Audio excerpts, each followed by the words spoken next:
Hello and welcome to another edition of Addition.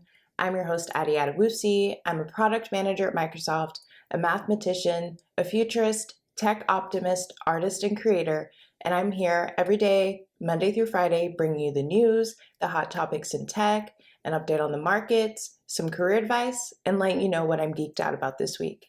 So before I get into all of the updates and the news, if you're watching on YouTube, go ahead and hit the like button. If you're not already subscribed to the channel, Edition with Addy, go ahead and subscribe. If you want all these podcasts directly into your email inbox, you can subscribe to the Substack, editionpod.substack.com. You can also listen to the podcasts on any podcast platform.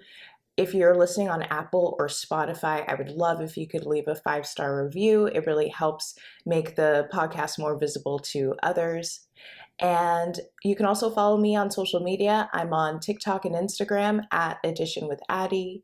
I am on Twitter at Edition Pod or at Addy if you want to follow my personal Twitter. And I believe that's all the platforms. You can also send me an email, editionpod@gmail.com. Okay, so let's get into the market updates. So starting with crypto, Bitcoin is at 29,564. It is up 0.57% on the week, and Ethereum is at 1,743, and it is down 0.57% on the week. That's odd how close they are, but I think I grabbed these stats at a weird time. Okay. Moving on to the stock markets, the S&P 500 is down 4.57% over the past 5 days. The NASDAQ is down 5.2% over the past 5 days. So markets are not in a great place right now. The inflation report was released this morning, and it shows that inflation is now at 8.6%, where in the previous report it was 8.5%. This means that the Federal Reserve is likely going to increase or increase the speed that they're rising the interest rates, which has an impact because if interest rates are higher, that incentivizes people to keep more money in cash as opposed to investments. Therefore, things like stock and crypto take a hit. So uncertain times right now. Let's see where the markets are next week. Okay, moving on to the hot topics in tech. So Apple is entering the buy now, pay later space, which I have discussed a few times on the podcast, and I have linked both of those episodes in the show notes. So this is from CNBC.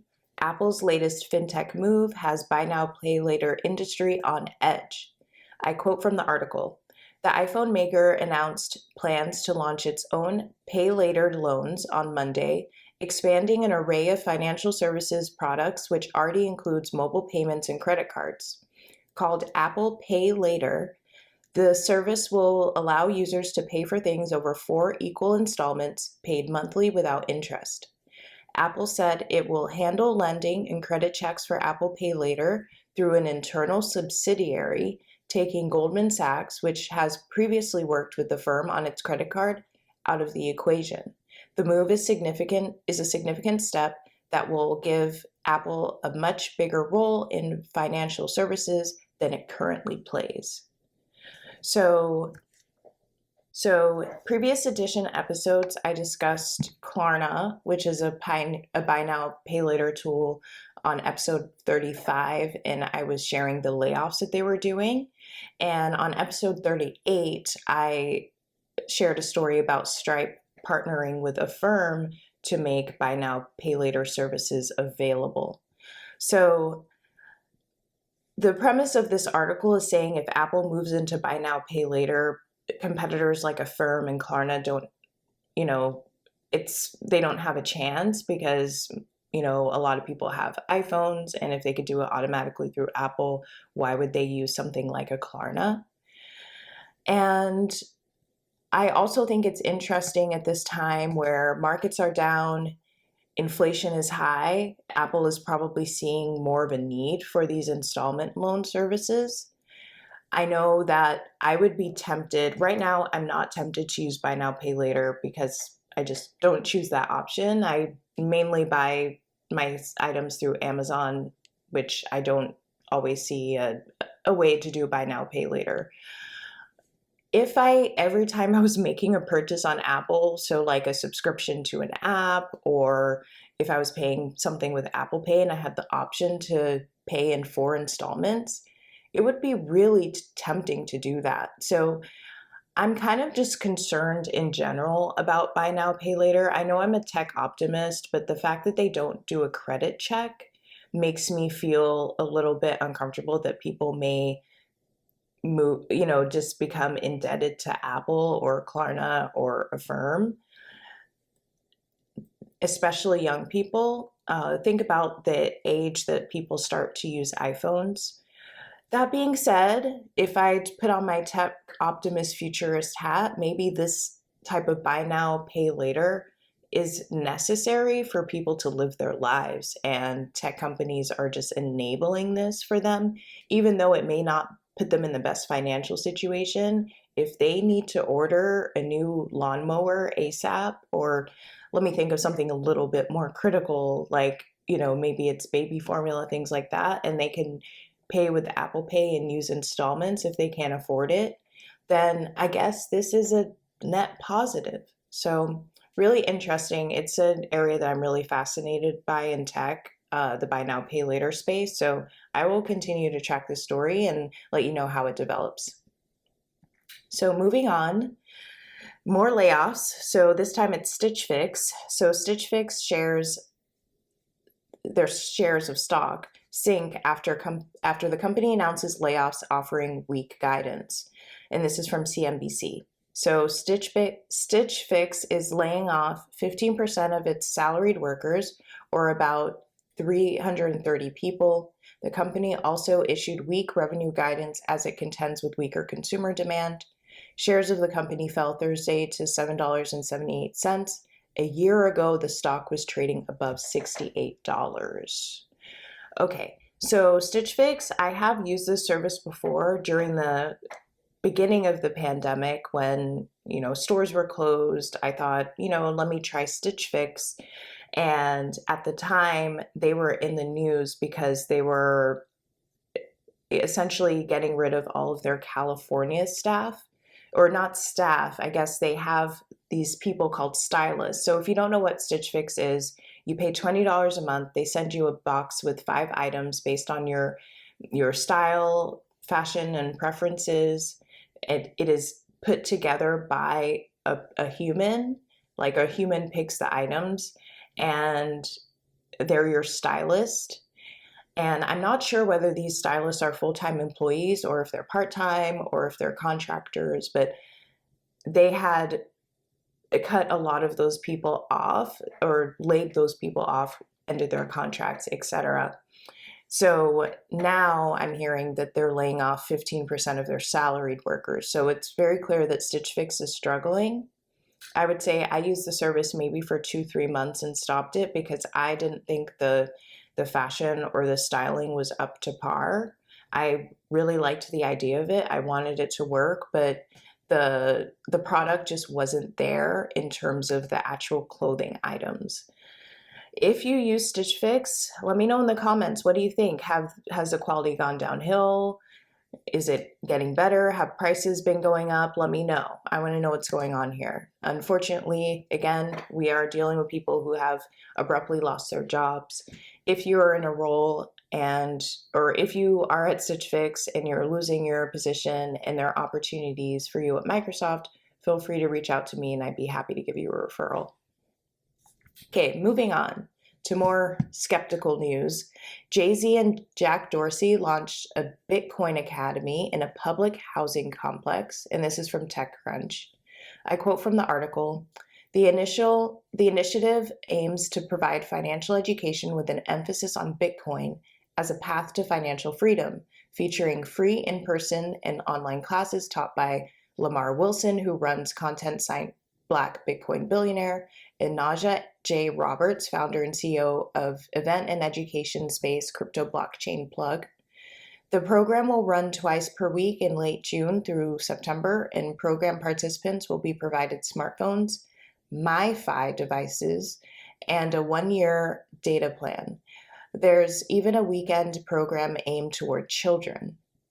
Dorsey and Jay-Z are longtime collaborators and Bitcoin evangelists. Besides working on Tidal, which Jay-Z sold to Dorsey, the duo deployed a 500 Bitcoin investment together last year with an emphasis on developing the cryptocurrency's popularity in India and Africa. But the Bitcoin Academy is funded via personal grants from the two entrepreneurs. So, end quote. I have so many feelings about this. So, one, I used to be a personal finance content creator. Personal finance is a deep embedded passion of mine. And I love the idea of kids learning more about money, saving, investing, and earning. I don't think the Bitcoin Academy is solving that problem specifically. It's basically a way to onboard people onto Bitcoin and encourage people to buy Bitcoin.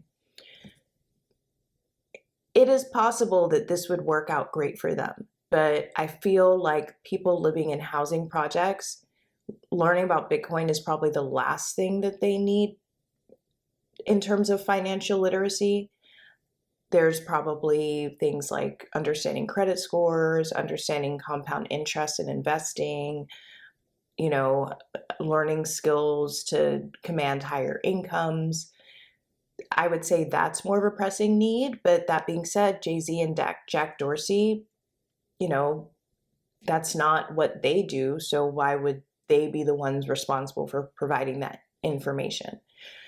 So hearing this news, I hope that there are nonprofits or, individuals working in these government housing, public housing communities, teaching them how, the basics of personal finance to counteract the fact that they're going to be learning about Bitcoin. Like, I really do believe, and yes, I do own Bitcoin, I do hold crypto, but I do see it as a completely speculative investment.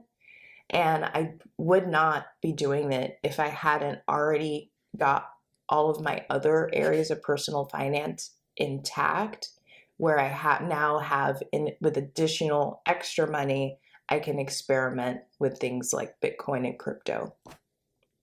I see Jay-Z and Jack Dorsey getting a lot of backlash for this.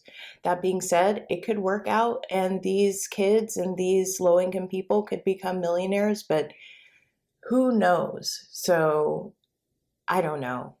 I think this makes me feel really uncomfortable. That's my honest reaction. Okay. So moving on, I have an update from an episode 37. I talked about Seth Green basically getting his Bored Ape stolen from him through a phishing scam, and he had already had a contract for a TV show using that Bored Ape, which, being the holder of the NFT, gave him rights to use that Bored Ape. And so once that Bored Ape was stolen, he no longer had the rights to the ape and therefore would put the whole show at risk. The update, and this comes from BuzzFeed, is that Seth Green Seth Green's kidnapped Bored Ape has been returned to him. And I quote, "An unnamed wallet likely belonging to Green. It's been used to purchase NFTs that now exist in his public vault, transferred 165 Ether, or probably $297,000, to an address operated by an NFT trader to exchange the ape." So basically, his ape was kidnapped. The ransom was $297,000, and now he has his ape back. So he essentially paid for this Bored Ape twice. So people who say NFTs are dead and are losing their value, this kind of counteracts that. There is a lot of value in the Bored Ape ecosystem. I will actually link to the very first episode I did where I talked about why I am bullish on Bored Apes and the ape ecosystem in general. So yeah, this is more of just a follow-up on an existing story. Nothing earth-shattering here, but it's been interesting to track this story. Okay, moving on to the career segment. So I bring up this issue because I'm in a Slack with my career coaching program. It's not my coaching program. I'm a member. We all share the same career coach, and she was asking about negotiating a job offer where she knew what the salary range was. And my response to her was to ask for the top of the salary range. And she responded saying that she feels uncomfortable asking for that. She's never asked for that amount of money before. And I told her, if you don't believe you deserve it, then whoever is hiring you is definitely not going to believe it. So when you're doing negotiations, a lot of times we rule ourselves out, like we limit our own selves. So, one, think about how much you actually want to earn, and then get very real and honest with yourself and ask yourself if you believe that you deserve it. If you don't believe that you deserve it, whether it's because of imposter syndrome or insecurity, then I recommend practicing asking for that amount with a friend or a career coach to help you get in the practice of saying that, because you need to be convincing when you're in these negotiations. And the reason why I say get honest with yourself is because people, and I did a TikTok about this other day, people will say, "Oh, I want a six-figure job. Why am I not being paid for?" And they literally never asked for it. And the reason why they never asked for it is because they didn't truly believe it themselves. So that is my career message today. You only get what you believe you deserve. All right. And what am I geeked out about this week? So, if you follow me on TikTok or Instagram, you saw that I did a vlog of my day at the office yesterday. So, I went to the office because Microsoft was having an event for the LGBT employee resource group, which was a pride event. There was a pride cake, there were a rainbow cake, and flags and things like that. It was fun, and I documented it on TikTok via vlog. So I am geeked out about my improvement in my TikTok skills. So check out the link to my 3-part day in the life at Microsoft's Atlanta series. I will share the links to the series on TikTok and Instagram in the show notes. Okay, well, happy Friday. I hope you have a great weekend ahead, and I will see you next week. Bye.